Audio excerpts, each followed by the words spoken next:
সম্পর্কেরও যত্ন লাগে, পরিচর্যা।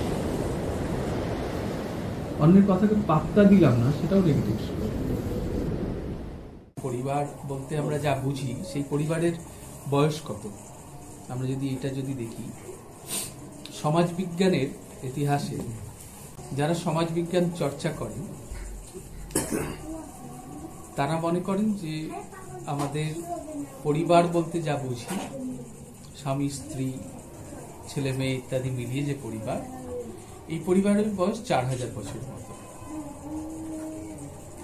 তার আগে মানুষ কিভাবে বসবাস করেছে? তাহলে মানুষের ইতিহাস তো প্রায় লক্ষাধিক বছর, লক্ষ বছরের, সেই অর্থে আর মানুষের জীবনযাপন। তো এই যে আগের পর্বে মানুষ তাহলে কিভাবে থেকেছে? মানুষ মূলত একটা গোষ্ঠীতে বসবাস করত, একটা বড় গোষ্ঠী, সেখানে বহু পুরুষ নারী বাচ্চা বুড়ো সবাই মিলে একসঙ্গে বসবাস ছিল। সেই গোষ্ঠীর নিজস্ব নিয়ম ছিল, গোষ্ঠীর একজন অধিপতি হতেন। এই জীবনটা মানুষ যাপন করেছে বহু হাজার বছর। সেই তুলনায় এই যে 4000 বছর, যখন প্রথম আনুষ্ঠানিকভাবে পরিবারের সূচনা, সেটা খুব বেশি দিনের নয়, মাত্র 4000। কখন সূচনা হলো পরিবারের? যখন মানুষ চাষাবাদ যে জমিতে করতে শিখেছিল, সেই জমির ওপর বংশানুক্রমে মালিকানা বজায় রাখতে চাইল, তখন সে পরিবারের কথা বলল। এবং প্রথম দিকে পরিবার যে খুব একরকম তৈরি হয়েছিল এমনটা নয়। মানে ওই গোষ্ঠীতে যখন বসবাস করত, তখন সন্তানের পরিচয় হতো মায়ের পরিচয় দিয়ে, বাবাকে সেটা খুব স্পষ্ট থাকতো না সবসময়। কিন্তু পরিবার যখন তৈরি হলো, প্রথম যখন মানুষ পরিবার তৈরি করলো, তখন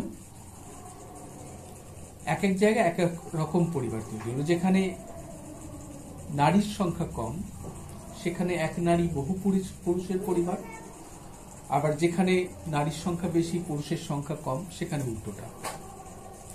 আমাদের এই বাংলাতে মাত্র 500 বছর আগে, খুব বেশি দিন নয়, আমরা জানি যে কুলীন প্রথা বলে একটা প্রথা চালু ছিল, যেখানে এক একজন কুলীন বামুন 70-80টা করে বিয়ে করত।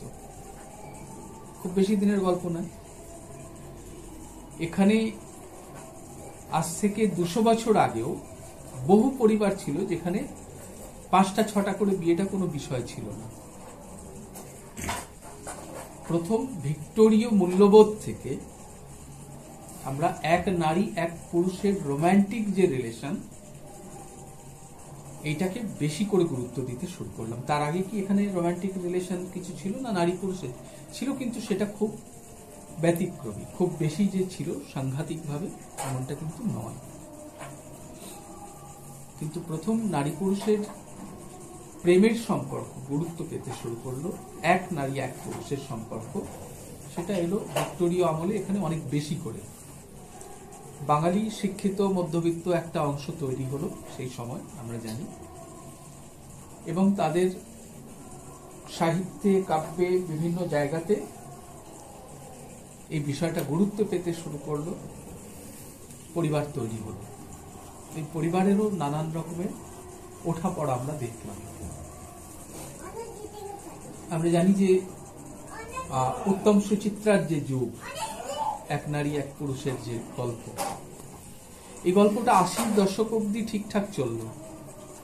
80-র দশকের পর দেখুন ছবি অনেক বদলাতে শুরু করল। এখন টেলিভিশনের সামনে যখন আপনারা বসেন, যে সিরিয়ালগুলো দেখেন, সেখানে পরিবার বলতে ঠিক কি বোঝায়? কোন ছবিটা আমাদের সামনে আসে? মানে 3-4টে করে বিয়ে ছাড়া কোনো পরিবার নেই কিন্তু প্রায়, তাই তো? গল্প নেই। এরকম একটা জায়গায় এসে দাঁড়িয়েছে। আমরা একটা ট্রানজিশন পিরিয়ডের মধ্যে দিয়ে যাচ্ছি, বা একটা সন্ধিক্ষণের মধ্যে দিয়ে যাচ্ছি, যখন সমাজটা খুব এলোমেলো অবস্থায় রয়েছে। কোনো নির্দিষ্ট যে শেপ পাওয়া বা একটা আকৃতি পাওয়া, এরকম জায়গাটা এখন এই মুহূর্তে নেই। এখন সম্পর্ক তৈরি হওয়া দেখবেন খুব সহজ হয়েছে, এবং ভেঙে যাওয়াও খুব সহজ হয়েছে, দুটোই।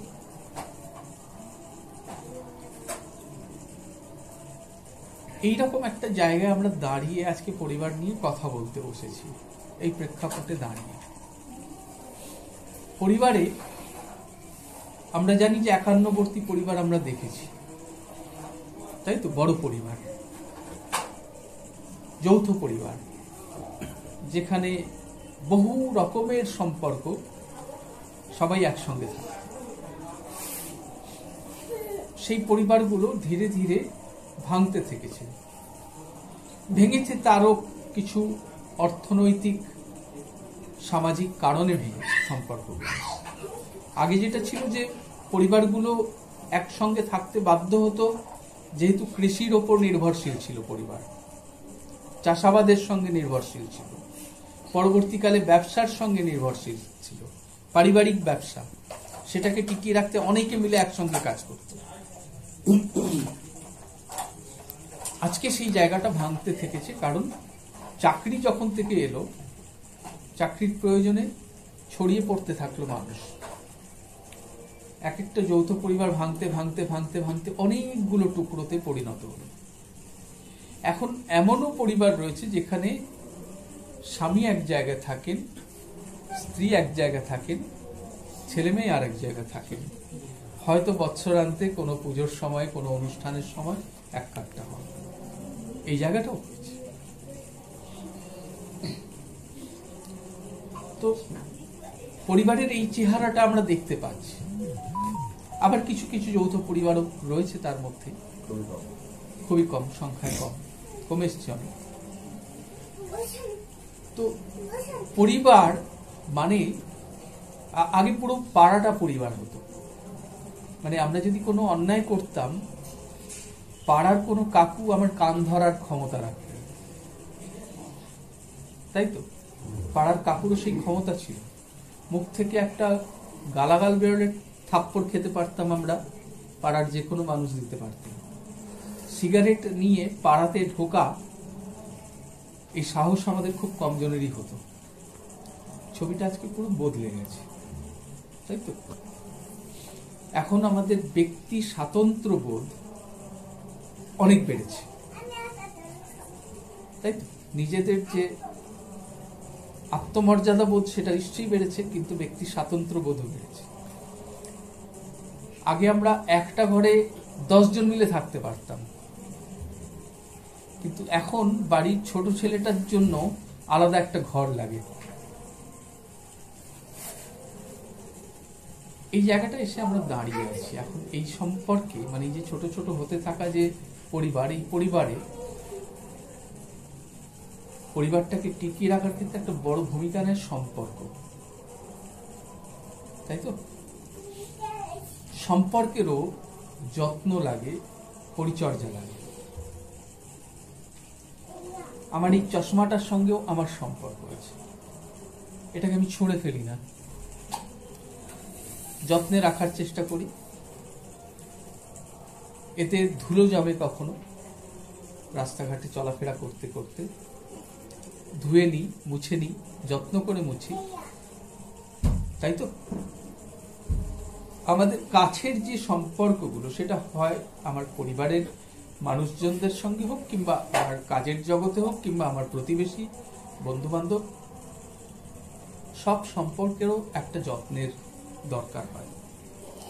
আমরা সত্যি সত্যি আমাদের কাছের যে সম্পর্কগুলো, সেগুলোর প্রতি কতটা যত্নশীল থাকি। এই যত্নেরও তো প্রয়োজন আছে, পরিচর্যার প্রয়োজন আছে। আমরা কি সত্যি সত্যি সম্পর্কের পরিচর্যা করি যতটা করার কথা? আমরা নিজেদেরকে জিজ্ঞেস করি, বরং নিজেরাই উত্তর পাবো তার। সম্পর্কের যত্ন কিভাবে নেওয়া যায়, কিভাবে পরিচর্যা করা যায়? সম্পর্কের যত্ন পরিচর্যার ক্ষেত্রে যেটা খুব গুরুত্বপূর্ণ, সেটা হচ্ছে যে অন্যের অনুভূতিটাকে তার জায়গা থেকে বোঝার চেষ্টা করা। তার কখন খারাপ লাগছে, কোন কাজটা জন্য তিনি অ্যাপ্রিসিয়েশন চাইছেন, আমার কাছ থেকে একটা প্রশংসা শুনতে চাইছেন, কখন তার একটু আদর পেতে ইচ্ছে করছে, ভালোবাসা পেতে ইচ্ছে করছে। এটা কি আমরা খুব তাদের জায়গা থেকে বোঝার চেষ্টা করি নিজেরা?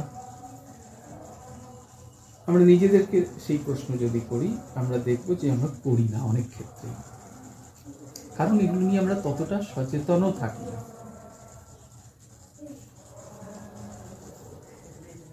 পজিটিভ স্ট্রোক বলে। স্ট্রোক মানে সেই স্ট্রোক হতে পারে মুখেও, ভার্বাল হতে পারে, অর্থাৎ প্রশংসা করা, কিছু ভালো কথা বলা, উৎসাহ দেওয়া, স্বীকৃতি দেওয়া, এইগুলোর মধ্যে দিয়ে পজিটিভ স্ট্রোক, ভার্বাল রয়েছে। আবার নন ভার্বাল পজিটিভ স্ট্রোকও আছে। আমি আমার চোখের দৃষ্টি দিয়েও সেটা দিতে পারি।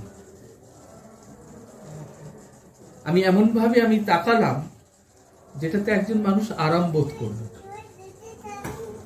আমি হয়তো হাতটা আলতো করে ধরলাম, সেটাতেও মানুষটা খানিকটা আরাম পেতে পারে। তো এইভাবে আমরা পজিটিভ স্ট্রোক, সেটা ভার্বাল হোক বা নন ভার্বাল হোক, তার মাধ্যমে আমরা মানুষের অনুভূতিকে আমরা গুরুত্ব দিতে পারি, যত্ন নিতে পারি, তাই তো? তার জন্মদিনে তাকে একটু অন্যরকম ভাবে অ্যাপ্রিসিয়েট করা বা শুভেচ্ছা জানানো, কাছের মানুষটাকে যাকে কখনো করি না, তার করা রান্নাটাকে প্রশংসা করা। ভালো রান্না খাওয়াটা আমাদের অভ্যাসে দাঁড়িয়ে যায়। আমাদের মনে হয় যে এ তো ঠিকই আছে, বরং খারাপ হলে আমি বলতে পারি, তাই নয় কি? কিন্তু ভালোটারও যে প্রশংসা দরকার সেটা খুব জরুরি। নেগেটিভ স্ট্রোকের কথা না বললেও বুঝতে পারছেন যে মুখে হেয় করা, অন্যের সঙ্গে তুলনা করা, এগুলো হচ্ছে নেগেটিভ স্ট্রোক, তাই তো? এইগুলোর মধ্যে দিয়ে কি হয়? আমাদের সম্পর্ক কি আরো কাছে আসে না দূরে যায়? আমাদের ব্যবহার, আমাদের কথাবার্তা, আমাদের আচরণ, সবটা মিলিয়ে। তো নেগেটিভ স্ট্রোক কথার মাধ্যমে হতে পারে, হাবভাবের মাধ্যমেও হতে পারে। আমি কোনো কথা শুনছি না, সেটাও নেগেটিভ স্ট্রোক। অন্যের কথাকে পাত্তা দিলাম না, সেটাও নেগেটিভ স্ট্রোক। কিংবা তাচ্ছিল্য করলাম আচরণ, মানে শুধুমাত্র আমার হাবভাবের মাধ্যমে, সেটাও নেগেটিভ স্ট্রোক। তো সেইগুলোকে একটু চেনার চেষ্টা করা, যে আমি আমার কাছের মানুষজনদের সারা দিনে কতটা পজিটিভ স্ট্রোক দিলাম, সেটা ভার্বাল হোক বা নন ভার্বাল, আর কতটা আমি নেগেটিভ স্ট্রোক দিলাম, সেটা ভার্বাল বা নন ভার্বাল। এটা আমরা নিজেরাই কিন্তু একটু নিজের ভেতরে যদি তাকাই, আমি দেখতে পাবো। এই হিসেবটাও কোথাও নিজের কাছে নিজে করা দরকার, তাই তো? সম্পর্কে আরেকটা গুরুত্বপূর্ণ দিক হলো যে কথোপকথন। উদ্দেশ্য কি? কথোপকথনের উদ্দেশ্য হচ্ছে দুজন মানুষের কাছে আসা, তাই তো? এই যে কাছে আসার বিষয়টা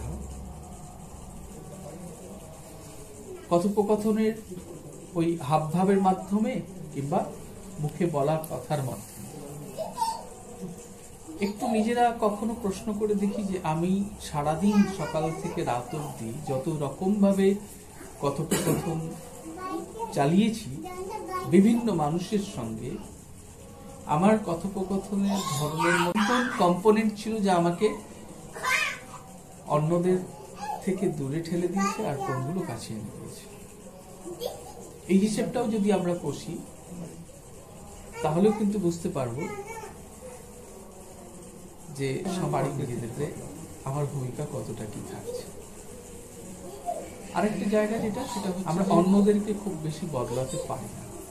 সম্পর্কে খুব গুরুত্বপূর্ণ একটা জায়গা, সেটা হচ্ছে প্রত্যাশার জায়গাটা। আমি যখন দেখি যে একজন মানুষ, তার কাছে আমি যেটা এক্সপেক্ট করছি, যা প্রত্যাশা করছি, সেটা দেওয়ার জায়গা তিনি নেই, এই সত্যিটাকে কোনো এক সময় আমাকে অ্যাকসেপ্ট করতে হয়। সেটাকে যদি আমরা অ্যাকসেপ্ট না করতে পারি তাহলে সমস্যা, আমার কষ্ট বাড়বে, এই আর কি। অন্যজনকে বদলাতে পারবো না, কিন্তু আমার নিজের কষ্ট বাড়বে। সেটা আরেকটা এরিয়া। আর সম্পর্কে আরেকটা দিক যেটা হয় যে আমরা অনেক সময়তে প্রত্যেকটা সম্পর্কেরই একটা পার্সোনাল স্পেসের প্রয়োজন, সেটা খুব গুরুত্বপূর্ণ।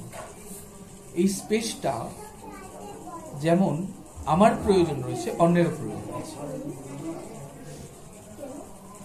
এটা দ্বিপাক্ষিক বিষয়। মানে আমার যেমন একটা দক্ষিণের বারান্দা রয়েছে, অন্যজনেরও পূর্বের একটা বারান্দা থাকতে পারে। এই সত্যটাকে বুঝতে হবে। এটাকে যদি আমরা গ্রহণ না করতে পারি তাহলে আমাদের কষ্টের মাত্রা বাড়ে। আর সম্পর্ক কখনো শেকল দিয়ে বাঁধা যায় না, মনকে কখনো আমরা শেকল দিয়ে বাঁধতে পারি না। কি দিয়ে বাঁধতে পারি? একমাত্র কি দিয়ে? ভালোবাসার বাঁধন। একদম ভালোবাসা ছাড়া অন্য কিছু বাঁধার মতো বেরোয়নি এখন পর্যন্ত। এই বিষয়গুলোকে একটু মাথায় রাখা। আরেকটা জিনিস যেটা বলবো সেটা হচ্ছে যে আমরা আমাদের যাবতীয় বিরক্তি,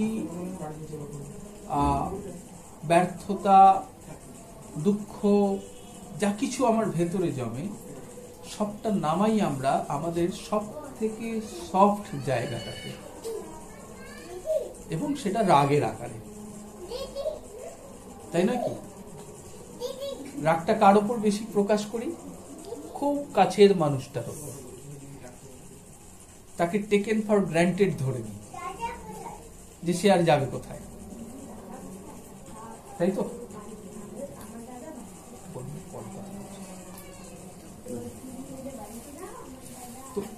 টেকেন ফর গ্রান্টেড ধরে নিই আমরা একদম।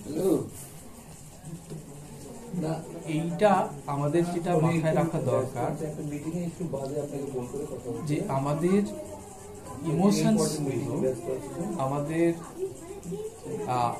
প্রতিদিনের প্রতি মুহূর্তে যে অনুভূতির মধ্যে দিয়ে আমরা যাচ্ছি, সেই অনুভূতিগুলোকে যদি আমি ঠিক মতো প্রকাশ করতে পারি কোথাও,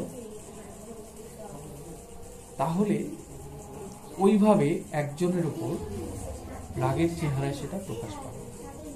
এবার যার উপর আমি নামাতে অভ্যস্ত হয়েছি তারও কিন্তু একটা নেওয়ার ক্ষমতা রয়েছে, মানে সীমাবদ্ধতা আছে, কোথাও একটা কি সেটা ব্রেক করে যাবে। তখন কিন্তু সে যেটা ফেরত দেবে সেটা আমি নাও নিতে পারতে পারি, নেওয়ার ক্ষমতা তখন আমার থাকবে। তো মানে রাগটা শুধু একজনই দেখিয়ে যাবেন অন্যজনের উপর, এমনটা নাও হতে পারে। কোনো এক সময় অন্য প্রান্তে জমতে থাকা অনুভূতিগুলো বিস্ফোরণের আকারে প্রকাশ পেতে পারে। সেটাও আমাদের মাথায় রাখা দরকার যে আমাদের নিজেদের যে ইমোশনস, নিজেদের যে আবেগ, সেটা হতে পারে আমার দুঃখ, হতে পারে আমার শোক, হতে পারে আমার বিরক্তি, রাগ, অভিমান, যা কিছু, ব্যর্থতার অনুভূতি, এই সমস্ত অনুভূতিগুলো বা আবেগগুলো আমরা যদি প্রকাশ করতে পারি ঠিক মতো, তাহলে আমাদের নিজেদের ইমোশনকে, নিজেদের রাগকে সামাল দেওয়াটা অনেক সহজ হয়ে যায়।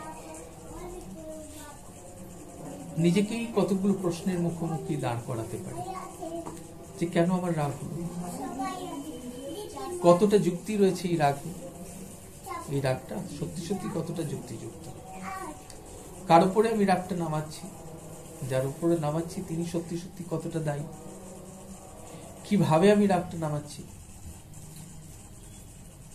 আমি যেভাবে রাগটা প্রকাশ করছি, আমার মুখ চোখের হাবভাব, কথাবার্তা, গলার স্বর, আচরণ কেমন থাকছে, কতটা আমি সচেতন থাকছি এগুলো সম্পর্কে।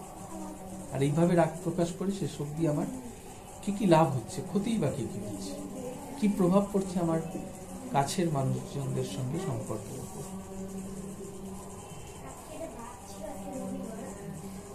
এই প্রশ্নগুলো নিজেকে করা দরকার। এই প্রশ্নগুলো যদি আমি নিজেকে না করি তাহলে কিন্তু অন্য প্রান্তে বিস্ফোরণের আশঙ্কা রয়েছে, এটা মনে রাখতে হবে। তো সম্পর্ক খুব গুরুত্বপূর্ণ যে দিক সেটা হচ্ছে যে সম্পর্কের যত্ন, পরিচর্যা। পরিবারে এটা খুব গুরুত্বপূর্ণ একটা দিক। দ্বিতীয় যে দিকটা সেটা হচ্ছে যে আমাদের চাবার কোনো শেষ নেই। আমরা এমন একটা জীবন যাপনের দিকে ছুটে চলেছি, সেই ছুটে চলা আমাদের সময় সমস্ত কেড়ে নিচ্ছে। আমাদের কাছের মানুষজনদের সঙ্গে কাটানোর সময়, আমাদের নিজেদের মস্তিষ্ককে পুষ্টি যোগানোর সময়, আমাদের গল্পের বই পড়ার সময় নেই। আমরা কোনো রকম বই পড়তে কি অভ্যস্ত নিজেরা? আর যদি আমি বই না পড়ি তাহলে আমার মস্তিষ্কের বিকাশ সম্ভব নয়। মস্তিষ্কের পুষ্টি লাগে, পুষ্টি ছাড়া মস্তিষ্ক বাড়তে পারে না, বিকশিত হতে পারে না। আর মস্তিষ্কে যেটুকু পুষ্টি হয়েছে সেটারও সর্বনাশ ঘটে চলেছে প্রতিদিন, প্রতি মুহূর্তে টেলিভিশন আর মোবাইলে। আমাদের ব্রেন ক্রমশ ডাল হচ্ছে। যারা সিরিয়াল দেখতে নিয়মিত অভ্যস্ত তাদের মধ্যে একটা ডালনেস দেখা যাচ্ছে। তার কতগুলো কারণ আছে। আমরা যখন গল্পের বই পড়ি, গল্পের যে বর্ণনা, সেই বর্ণনা আমাদের মনের মধ্যে ছবি তৈরি করে। একই বর্ণনা, একই গল্পের একই বর্ণনা এখানে যে কজন আছি আমরা সবাই মিলে যদি পড়ি, আমাদের প্রত্যেকের মনে যে ছবিটা তৈরি হবে সেটা কি এক? আলাদা, তাই তো? তার মানে আমাদের মনের মধ্যে একজন শিল্পী আছে যে ছবি আঁকতে পারে, যে নিজের মতো করে কল্পনা করতে পারে। আমাদের বুদ্ধিবৃত্তির সঙ্গে আমাদের কল্পনার, ইমাজিনেশনের খুব ঘনিষ্ঠ সম্পর্ক। আমরা এই পৃথিবীতে যা কিছু সৃষ্টি করেছি তা আমাদের কল্পনার উপর ভিত্তি করে। আমাদের সেই কল্পনার যে ক্ষমতা সেটাতে মরচে ধরে যাচ্ছে, কারণ এই যন্ত্র আমাদের কাছ থেকে কেড়ে নিচ্ছে কল্পনার ক্ষমতা, আমাদের মনঃসংযোগের ক্ষমতা, আমাদের একাগ্রতা, বাড়িয়ে দিচ্ছে আমাদের উদ্বেগ, উৎকণ্ঠা, আর কেড়ে নিচ্ছে আমাদের সময়। সেইটা সম্পর্কে একটু সচেতন থাকা। নিজেদের চাহিদা আমরা যত বাড়াবো তত বাড়বে। এই কোভিডের সময় অনেকেরই ইনকাম কমে গিয়েছিল। কত কমে সংসার চালানো যায় কোভিড আমাদের শিখিয়েছে। এই শিক্ষাটা কিন্তু আমরা আবার ভুলে যাব যখন ইনকাম বাড়বে, তাই না? কারোর জীবনে কোনোদিন শান্তি আসবে না। যেমন ধরুন মুকেশ আম্বানি বা গৌতম আদানি কিংবা রতন টাটাদের, এদের চাহিদার কোনো শেষ নেই। এদের জীবনে কখনো চাহিদার শেষ হবে না। আর এই ছোট ছোট আম্বানি আদানি আমাদের পাড়া পাড়ায় রয়েছে, তাদেরও চাহিদার কোনো শেষ হবে না।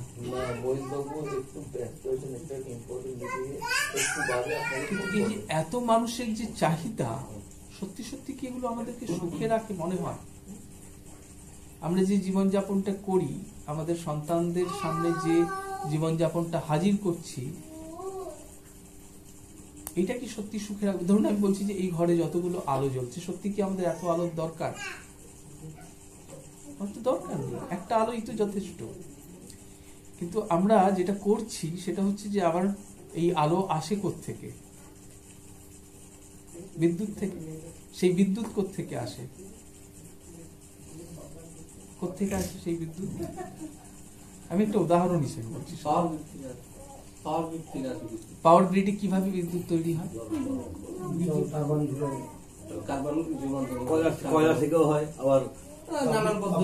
আমরা যে বিদ্যুৎ এখানে ব্যবহার করছি সেটা কোত্থেকে এসছে মনে হয়? এটা জলবিদ্যুৎ, তাই তো? বেশিরভাগ আমাদের এখনো পর্যন্ত পৃথিবীতে যত বিদ্যুৎ তৈরি হয় তার মেজর পার্টটাই হচ্ছে কয়লা। মেজর পার্টটা কয়লারও একটা সঞ্চয়ের ক্ষমতা আছে, মানে যেটা কয়লা হচ্ছে সেই ওয়েলথ, সেই বংশ পরম্পরায় রেখে যাওয়া সম্পদ। এবার ধরুন পারিবারিক আমাদের পূর্বপুরুষেরা যে সম্পদকে আগলে রেখেছেন, সেই সম্পদ আমি যদি সবটা শেষ করে দিই আরো ভালো থাকার জন্য, আমাদের সন্ততিদের কথা, আমাদের সন্তানদের কথা কি আমি ভাবছি? 20 বছরে তো কয়লা শেষ হয়ে যাবে, 30 বছরে, তারপর কি হবে? তখন কেমন করে থাকবো আমরা? কটা আলো জ্বালবো আমি ঘরে? এটা কিন্তু আমরা ভাবছি না। আমরা জল সমস্ত তুলে ফেলছি নিচে থেকে, জলস্তর কমতে নামতে নামতে তলানিতে ঠেকছে, তাই তো? আমাদের যতগুলো জামা লাগে ধরুন, তার থেকে কত বেশি জামা আমরা ব্যবহার করি। একটা টি শার্ট বানাতে কত জল লাগে বলুন তো, কোনো ধারণা আছে? বিপুল মাত্রায় জল লাগে একটা টি শার্ট বানাতে। তাকে ওই কটন থেকে নিয়ে এসে একটা জামায় পরিণত করতে আমাদের প্রত্যেকের যে জীবনযাপন পদ্ধতি, তাতে প্রচুর পরিমাণে অপচয় আছে। এই অপচয় আমাদেরকে ধীরে ধীরে ধ্বংসের দিকে নিয়ে যাচ্ছে। আমাদের চাহিদা আমরা যে ক্রমশ বাড়িয়ে চলেছি আরো ভালো থাকার জন্য, সেটা আমাদেরকে শেষের দিকে নিয়ে যাচ্ছে। কারণ আমাদের আরো ভালো থাকা, আরো বেশি কার্বন জেনারেশন, আরো বেশি কার্বন তৈরি করা। আমাদের প্রতিটি ঘরে আমাদের এসি লাগে। আমি যত বাইরে ঘরটাকে আমি ঠান্ডা করব, তত বাইরেটা উষ্ণ হবে, তাই তো? আমরা কি এইটা চাইছি? আমাদের সন্তানদের জন্য কি সেই উষ্ণ পৃথিবী ছেড়ে যেতে চাইছি? এই প্রশ্নটা আমাদের মুখোমুখি হতে হবে, এবং এই প্রশ্নগুলো করবে আমাদের সন্তানেরা। ওই যে একটা মেয়ে গ্রেটা থুনবার্গ এই প্রশ্নটা ছুঁড়ে দিয়েছে যে তোমরা আমাদের সর্বনাশের কারণ। আমরা আমাদের উত্তরসূরিদের এই প্রশ্নের উত্তর দিতে পারবো তো? সুতরাং ভালো থাকা, পরিবার হিসাবে বলুন, ব্যক্তি হিসাবে বলুন, সব মিলিয়ে আমাকে ভাবতে হবে দূরের কথাটা। আমি যদি আমার কাছের মানুষজনদের যত্ন না নিই, আমি যদি আমার বাবা মা তাদের বার্ধক্যের অনুভূতিগুলোকে যদি আমি না বোঝার চেষ্টা করি, আমার অনুভূতিকে কি আমার সন্তান বুঝবে তো? আমি যদি ছেলে মেয়ের কাছে শুধু দাবি করি সে প্রত্যেকটা পরীক্ষায় সে বিপুল নম্বর পাবে এবং ডলারে পাউন্ডে উপার্জন করবে, ডলার পাউন্ডে উপার্জন হয়তো পারবে, কিন্তু তারপর অসুস্থ হলে দেখতে আসবে তো? এই সবটা নিয়ে ভাবনা। আমি একটা গল্প বলে শেষ করব।